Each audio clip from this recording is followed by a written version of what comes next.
Hello, good morning mga ka-Mitsubishi. Ay nako, grabe talaga ang traffic dito sa amin. Kaya ito, tinutoyo na nga ako dahil may training pa kami ng 9 o'clock. Hindi kami pwedeng malate dahil ang bagong Expander 2026 nga pala ang iti-training ngayon. But anyway, magre-review muna tayo dahil may exam tayo mamaya. At ito na nga, ang 2026 na bago ngayon, ang naka 10-inch smartphone link display audio na siya. At meron siyang active yaw control, mapa GLS man siya or cross. At ang cluster meter neto ay naka 8-inch LCD na siya. Best in class ground clearance. At bago na rin po ang wheels neto, new design na siya, 17-inch alloy wheel.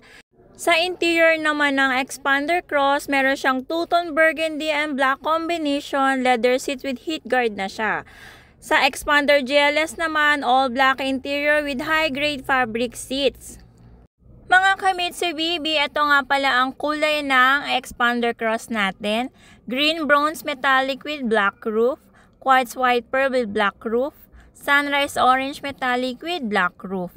Sa GLS naman, Expander GLS, green bronze metallic, quartz white pearl, at red metallic.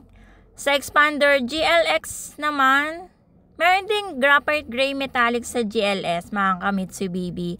At sa GLX naman, Expander GLX, graphite gray metallic, blade silver metallic, then jet black mica. At syempre mga ka-Mitsubishi, meron tong multi-around monitor 360-degree view. Syempre, para sa mga mahirap mag-park, lalo na ako hirap na hirap, hindi ko alam kung bakit. Hindi ko kasi makita yung likod. Anyway guys, sa lahat ng mga gustong mag-apply, maaari nyo po ako makontak sa contacts na makikita nyo po sa screen. Ilalagay ko na po dyan lahat ng mga contacts ko para ma-reach out nyo po ako. Pwede nyo rin po ako i-message sa Facebook page ko or sa Viber, WhatsApp at Telegram.